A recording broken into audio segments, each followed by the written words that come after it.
जय हिंद दोस्तों, कैसे हैं आप लोग। आज हम शुरू करने जा रहे हैं हमारा 15वां चैप्टर प्रायिकता, प्रोबेबिलिटी। प्रोबेबिलिटी बेसिकली पॉसिबिलिटी शब्द से निकला है दोस्तों। पॉसिबिलिटी का मतलब क्या होता है? चांसेस। जैसे कि मैं आपसे कहता हूं कि आज बारिश होगी, इसकी क्या चांसेस हैं, या फिर आज बहुत तेज धूप हो सकती है, इसकी क्या चांसेस है, इसकी क्या प्रायिकता होगी कि आज बहुत तेज धूप होगी, या फिर इसकी क्या प्रायिकता हो सकती है कि आज बहुत तेज बारिश होगी। तो इन्हीं चीजों का अध्ययन हम इस चैप्टर में करेंगे। तो दोस्तों वीडियो को पूरा देखिएगा, लास्ट तक देखिएगा, और इस वीडियो को पूरा देखने के बाद आपको प्रायिकता चैप्टर से किसी भी क्वेश्चन में दिक्कत नहीं होने वाला है, यह मैं आपको गारंटी के साथ कह रहा हूं। ठीक है दोस्तों, तो चलिए शुरू करते हैं हम अपना चैप्टर प्रायिकता। इसमें दोस्तों सबसे पहला जो हमारा पॉइंट आता है वो ये होता है कि ऐसी घटना जो घटित हो सकती है, या ऐसी घटना जिसका घटित होना निश्चित होता है, उसकी क्या प्रायिकता होगी। तो उसकी प्रायिकता क्या होती है दोस्तों? एक होती है। ठीक है, ऐसी घटना जो निश्चित रूप से घट सकती है, उसकी क्या प्रायिकता होगी? तो एक होगी। ठीक है, जो घटना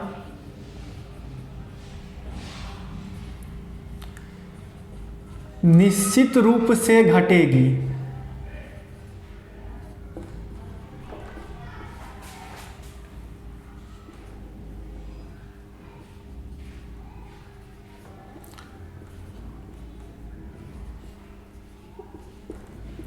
उसकी प्रायिकता क्या होगी दोस्तों? एक होगी। ठीक है, जैसे मैं आपसे कहता हूं कि आज क्या है? सोमवार है।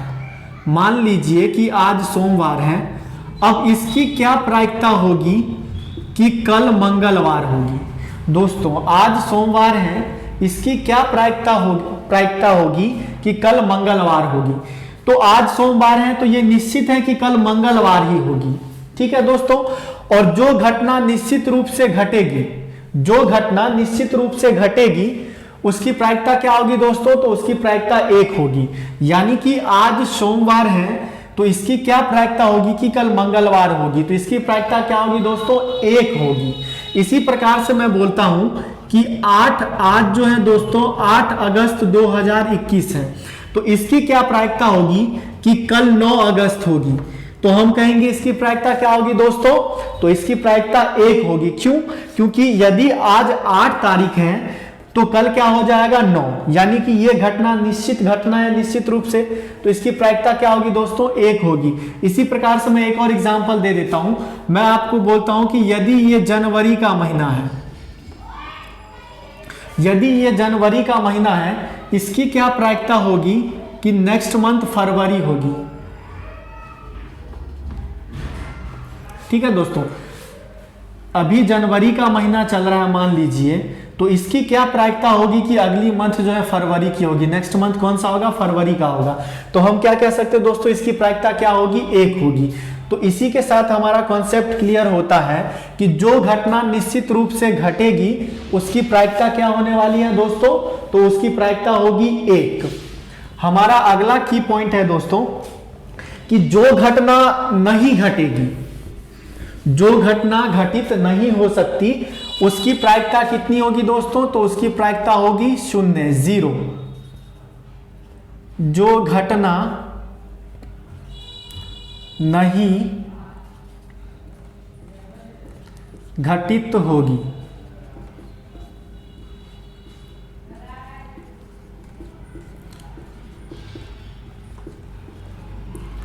उसकी प्रायिकता 0 होगी। क्या होगी दोस्तों? उसकी प्रायिकता 0 होगी। ठीक है, जैसे मैं आज आपसे कहता हूं कि आज मान लीजिए 8 अगस्त है, तो इसकी क्या प्रायिकता होगी कि कल 10 अगस्त होगी। तो इसकी क्या प्रायिकता होगी कि कल 10 अगस्त होगी। तो हमें मालूम है 8 अगस्त के बाद कल क्या हो जाएगा दोस्तों? तो 9 अगस्त हो जाएगा, 10 अगस्त नहीं होगा। तो जो घटना नहीं घटित होगी, उसकी प्रायिकता क्या होगी? 0 होगी। जैसे मैं बोलता हूं कि आज भाई सोमवार है, आज क्या है? सोमवार है, तो इसकी क्या प्रायिकता होगी कि कल बुधवार होगी, ठीक है। तो बुधवार की प्रायिकता क्या हो जाएगी दोस्तों कल, तो हम बोलेंगे बुधवार की प्रायिकता 0 होगी। जो घटना नहीं घटित हो सकती उसकी प्रायिकता क्या होगी दोस्तों, तो 0 होगी, ठीक है। हमारा अगला की पॉइंट है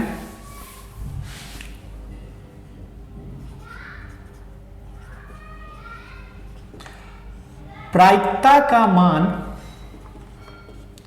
सदैव हमेशा 0 और 1 के बीच में होता है। प्रायिकता का मान सदैव हमेशा 0 और 1 के बीच में होगा। यदि 0 और 1 के बीच से बाहर की संख्या आ रही है तो इसका मतलब आपने सवाल को गलत किया है, ठीक है दोस्तों।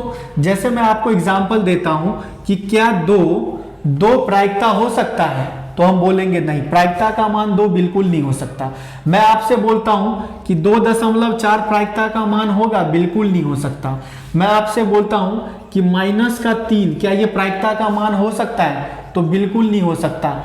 मैं आपसे बोलता हूं कि 10/2 क्या ये प्रायिकता का मान हो सकता है, तो ये भी बिल्कुल नहीं हो सकता। बात समझ में आ रही है दोस्तों। तो फिर प्रायिकता का मान होगा क्या, तो प्रायिकता का मान हमेशा 0 और 1 के बीच में ही होता है दोस्तों, ना तो 0 से कम और ना ही 1 से अधिक। यदि प्रायिकता का मिनिमम यानी कि कम से कम मान की बात करें तो वो क्या होगी 0। यदि प्रायिकता का अधिकतम मान पूछा जाए, अधिकतम मान कितना हो सकता है प्रायिकता का, तो अधिकतम मान 1 हो सकता है और न्यूनतम मान कितना हो सकता है दोस्तों, 0 हो सकता है।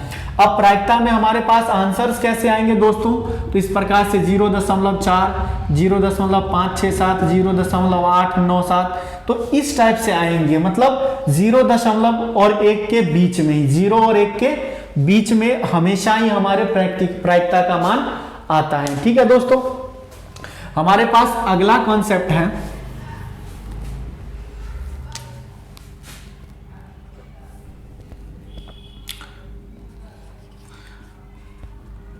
कुल घटनाओं का योग,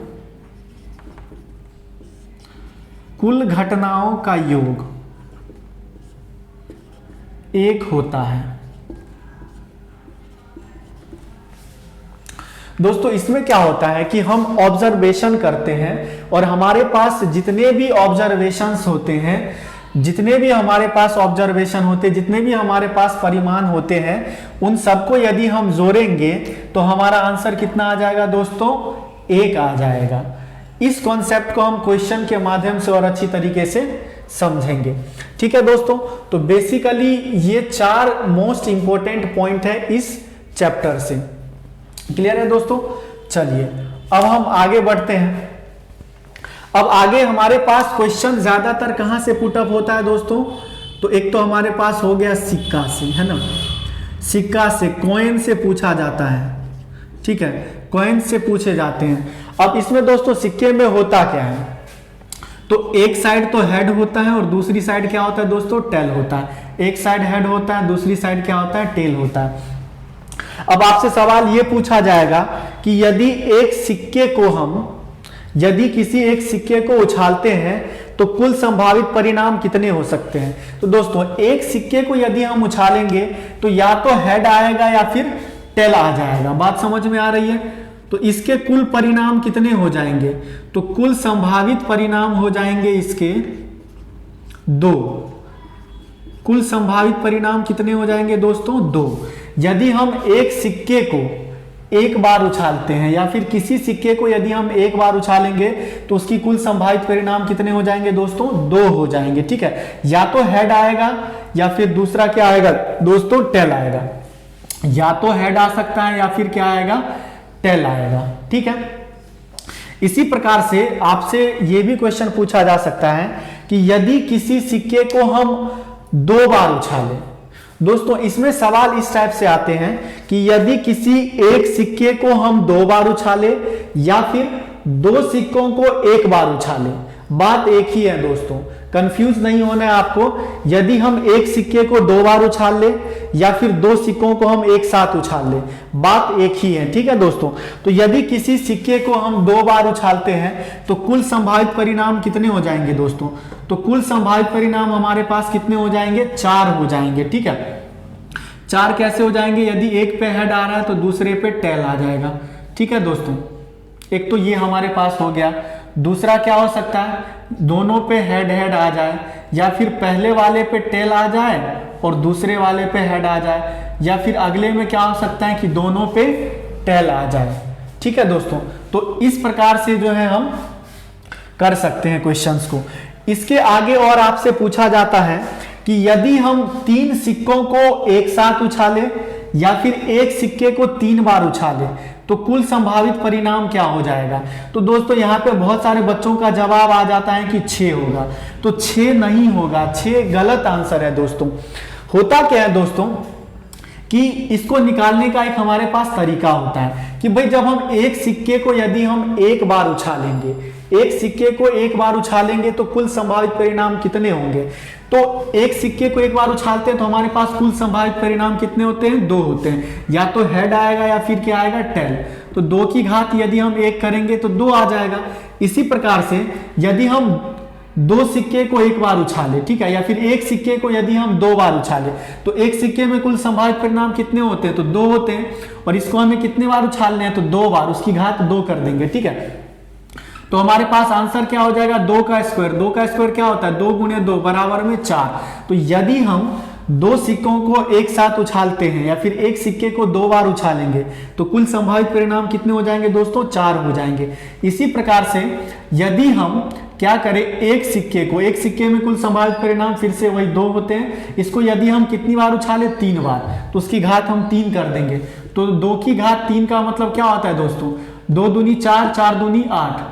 तो हमारे पास कुल संभावित परिणाम कितने हो जाएंगे? 8। तो यदि हम 3 सिक्कों को एक साथ उछाले या फिर एक सिक्के को 3 बार उछाले तो कुल संभावित परिणाम हमारे पास कितने हो जाएंगे दोस्तों? तो कुल संभावित परिणाम हमारे पास 8 हो जाएंगे। इसी प्रकार से हम निकाल सकते हैं आगे भी। यदि हम 4 सिक्कों को उछाले या 5 सिक्कों को उछाले तो आप आसानी से इसको निकाल सकते हैं, ठीक है दोस्तों। इसे जल्दी से नोट डाउन कीजिए, फिर हम अपने अगले टॉपिक की ओर बढ़ते हैं। अच्छा, इसमें दोस्तों एक पॉइंट और हमारे पास होता है। इसमें एक पॉइंट क्या होता है कि किसी घटना के होने की और ना होने की प्रायिकता कितनी होती है, ठीक है दोस्तों। तो किसी घटना के, इसमें ये चीज और ऐड कर लीजिएगा कि किसी घटना के होने तथा ना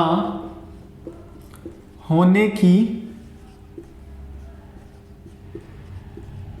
प्रायिकता कितनी होगी दोस्तों? तो किसी घटना के होने की और ना होने की प्रायिकता 1 होती है। क्लियर है? कैसे?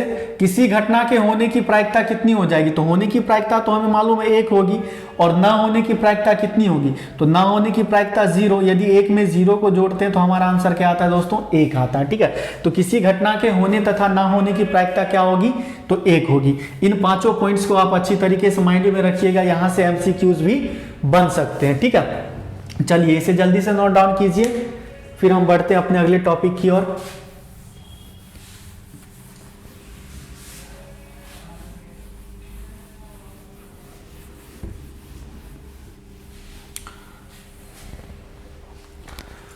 हमारा अगला टॉपिक है दोस्तों पासा, जिसको हम डाइस बोलते हैं।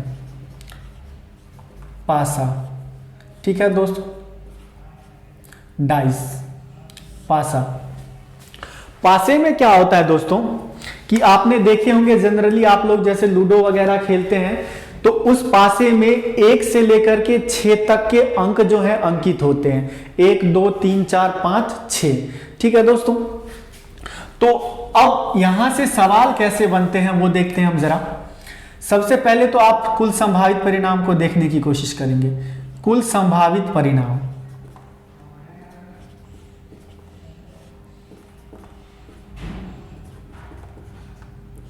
कुल संभावित परिणाम यदि हम किसी पासे को एक बार उछाले, कितनी बार उछाले, एक बार उछाले, तो कुल संभावित परिणाम कितनी हो सकती है दोस्तों? तो यदि किसी पासे को हम एक बार उछालेंगे तो कुल संभावित परिणाम कितनी हो जाएगी? 6 हो जाएगी। बात समझ में आ रही है? क्यों 6 होगी दोस्तों? या तो 1 आ सकता है, या फिर 2 आ सकता है, या 3 आ सकता है, या 4, 5 या फिर 6 आ सकता है। तो कुल संभावित परिणाम कितने हो जाएंगे हमारे पास? 6 हो जाएंगे। ठीक है। इसी प्रकार से यदि किसी पासे को कितनी बार उछाला जाता है? 2 बार। यदि किसी पासे को 2 बार उछाला जाता है तो कुल संभावित परिणाम कितने हो जाएंगे? तो 2 बार यदि पासे को हम उछालेंगे तो कुल संभावित परिणाम कैसे निकालते हैं दोस्तों? मैंने पहले भी आपको बताया था कि एक पासे को यदि हम एक बार उछालेंगे तो कुल संभावित परिणाम 6 हो जाएंगे, और इसको हमें कितने बार उछालने हैं? तो 2 बार। तो 6 की घात 2, यानी कि 6 गुणे में 6, 6 के कितने हो जाएंगे दोस्तों? 36। तो कुल संभावित परिणाम कितने हो जाएंगे दोस्तों? 36 हो जाएंगे। ठीक है। इसी प्रकार से यदि किसी पासे को हम 3 बार उछालते हैं, कितनी बार उछालते हैं? 3 बार उछालते हैं, तो कुल संभावित परिणाम कितनी हो जाएगी? तो 6 की घात 3, यानी कि 6 गुणे 6 गुणे 6, 6 6 36, 36 6 216। बात समझ में आ रही है दोस्तों? तो इस प्रकार से जो है हम करेंगे तो हमारा आंसर क्या हो जाएगा? 216। क्लियर है? तो पासे में कुल संभावित परिणाम इस प्रकार से निकाला जाएगा। यदि किसी पासे को हम एक बार उछालते हैं तो कुल संभावित परिणाम 6 होते हैं। यदि किसी पासे को 2 बार उछालते हैं तो कुल संभावित परिणाम 36 होंगे। यदि किसी पासे को 3 बार उछालेंगे तो कुल संभावित परिणाम कितने हो जाएंगे दोस्तों? 216। ठीक है। चलिए हम अपने अगले क्वेश्चन की ओर बढ़ते हैं, इसे नोट कर लीजिएगा।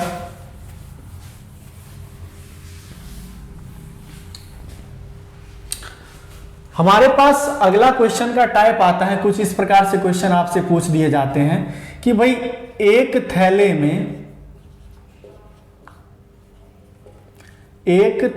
में ठीक है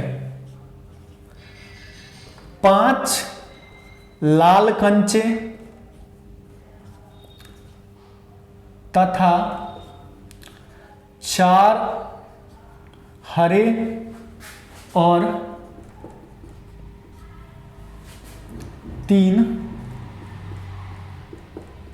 नीले कंचे हैं। यदि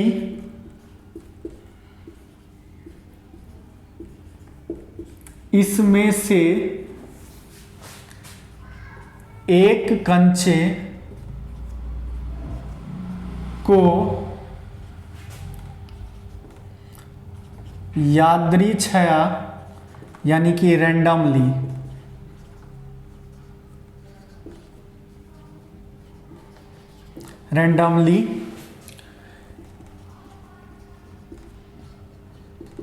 निकाला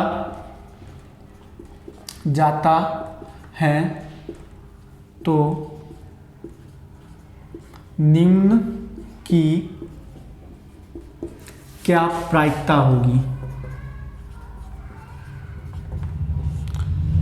तो निम्न की क्या प्रायिकता होगी? ठीक है दोस्तों। अब क्वेश्चन हमारे पास है एक तो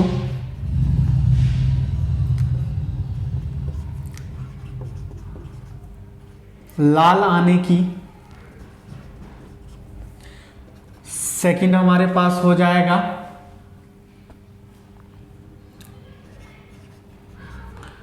हरे और नीले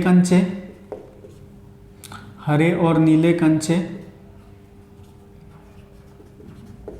आने की।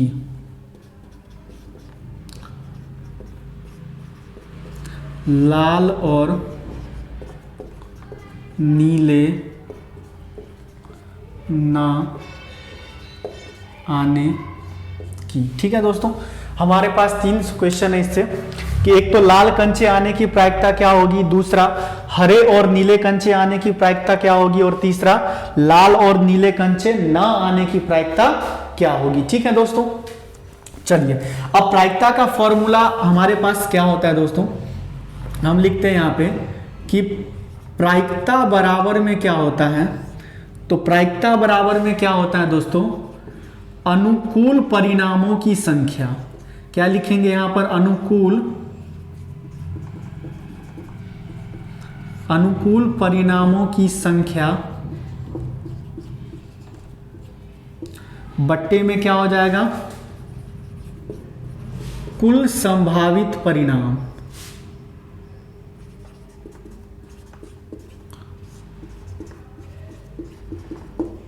कुल संभावित परिणामों की संख्या। ठीक है दोस्तों, प्रायिकता बराबर में क्या होता है दोस्तों, अनुकूल परिणामों की संख्या बट्टे में कुल संभावित परिणाम। यानी कि प्रायिकता निकालने के लिए हमें दो चीज की जरूरत होगी। क्या, पहले अनुकूल परिणामों की संख्या, दूसरा कुल संभावित परिणामों की संख्या। दोनों चीज हमें चाहिए। इस क्वेश्चन को हम सॉल्व करने की कोशिश करते हैं, हल करने की कोशिश करते हैं। हमें क्या चाहिए, अनुकूल परिणामों की संख्या और कुल संभावित परिणामों की संख्या। तो इसमें हम देखेंगे कि पहले क्वेश्चन में क्या दिया गया है कि भाई लाल आने की क्या हो जाएगी, लाल आने की। तो लाल आने की प्रायिकता ये हमारी क्या हो जाएगी कि अनुकूल, यानी कि जो हम चाह रहे हैं, जिसकी हमें डिजायर है, जरूरत है, वो हमारी क्या हो जाएगी, तो अनुकूल परिणामों की संख्या। तो लाल आने की संख्या यानी कि ये हमारी अनुकूल परिणाम हो गए।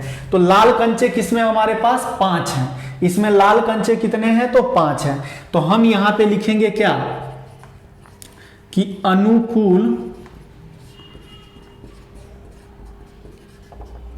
परिणामों की संख्या बराबर में कितने हो जाएंगे, 5। लाल कंचे कितने हैं, 5 हैं। दूसरा चीज हमें क्या चाहिए प्रायिकता निकालने के लिए, कुल संभावित परिणामों की संख्या। ठीक है, तो हम लिखेंगे यहां पर कुल संभावित परिणामों की संख्या। कुल संभावित परिणाम, टोटल थैली में कंचे कितने हैं अभी, तो टोटल कितने हैं, 5 लाल कंचे हैं, 4 हरे कंचे हैं और 3 नीले कंचे हैं। तो 5 और 4 9 और 3 कितने हो जाएंगे, 12। तो हमारे पास कुल संभावित परिणाम कितने हो जाएंगे, 12।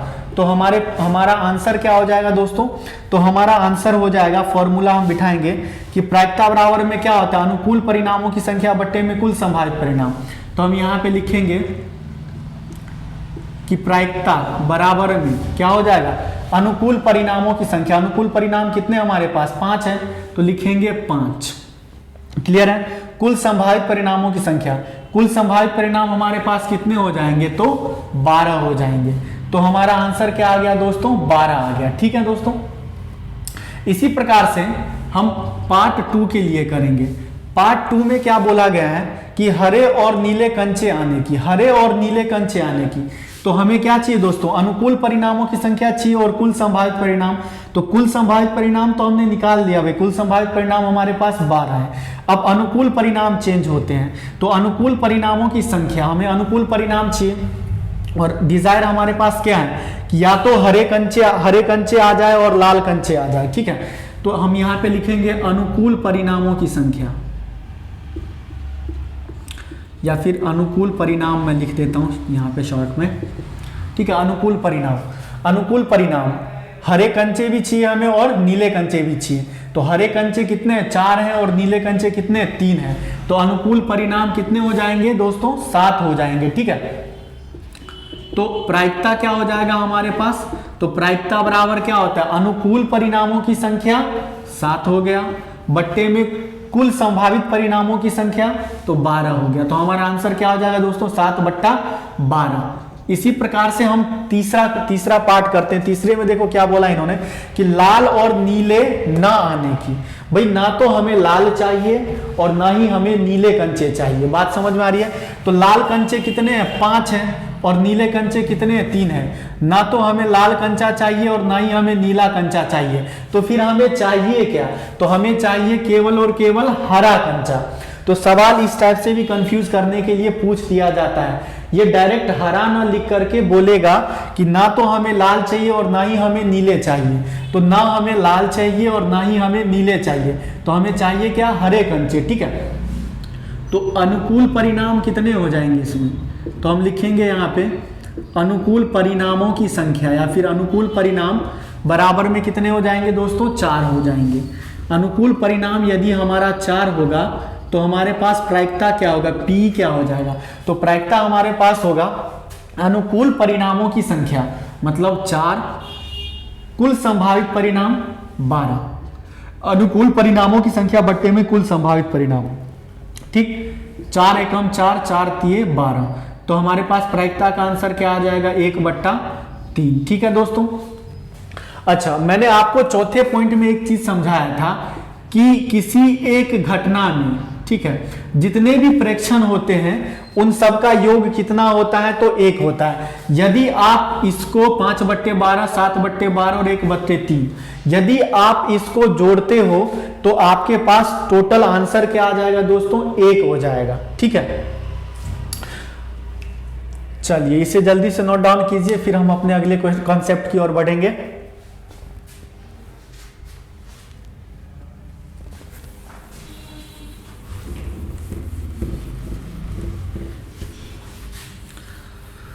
हमारा अगला क्वेश्चन बहुत ही इंपॉर्टेंट है और सबसे ज्यादा क्वेश्चन अगर कहीं से पूछा जाता है तो यहीं से पूछा जाता है। ठीक है दोस्तों, अगला हमारे पास कॉन्सेप्ट है किसका दोस्तों, ताश का।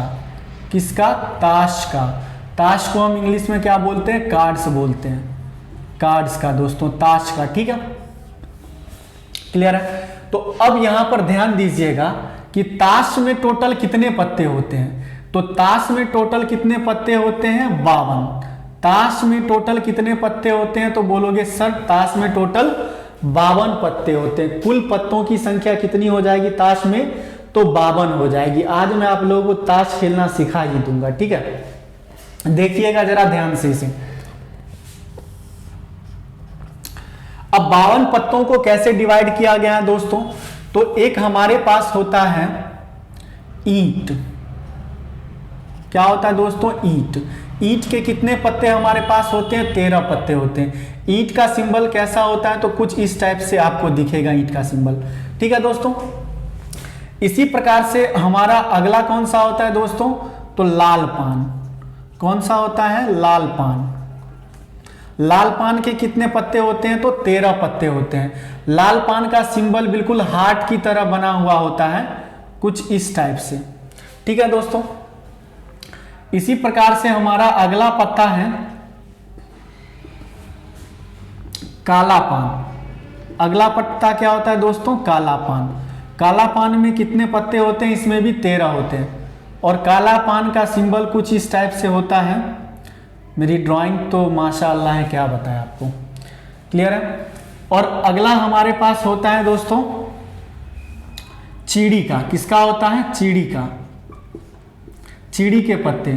चीड़ी के पत्ते आपको कुछ इस टाइप से देखने को मिल जाएंगे, इसका सिंबल ये होता है। और चीड़ी में भी कितने पत्ते होते हैं, तो चीड़ी में भी टोटल 13 होते हैं। ठीक है, तो 13 ईंट के पत्ते हो जाएंगे, 13 लाल पान के पत्ते, 13 काला पान के पत्ते और 13 चीड़ी के पत्ते।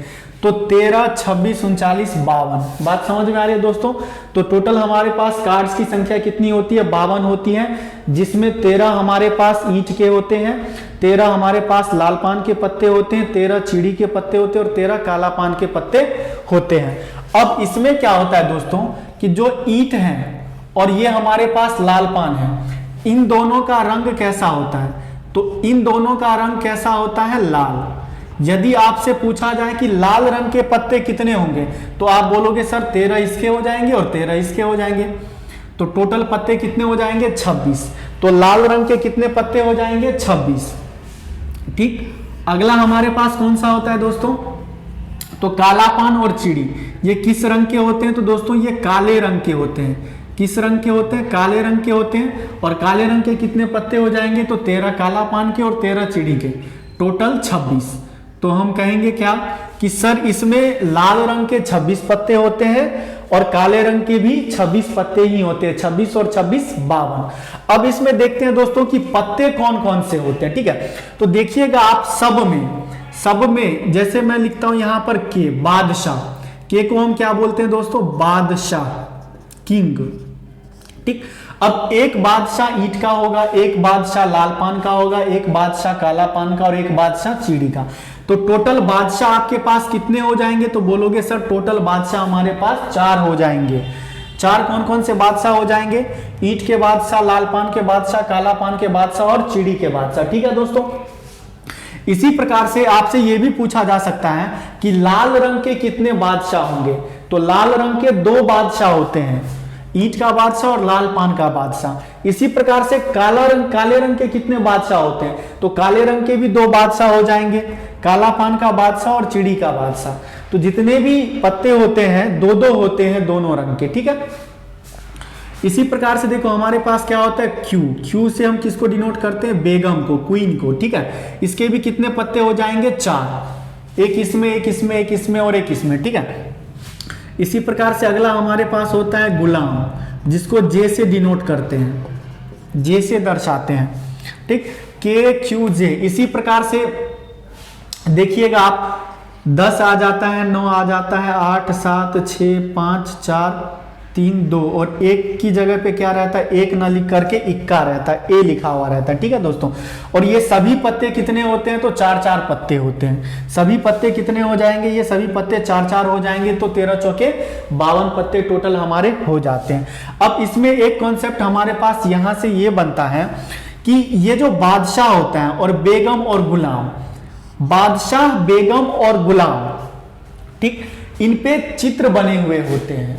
जो बादशाह होता है, बेगम और गुलाम, इन तीनों पत्तों पे चित्र बना हुआ होता है, इसीलिए इसे हम क्या कहते हैं? फेस कार्ड बोलते हैं, या फिर हम चित्र कार्ड भी बोल सकते हैं।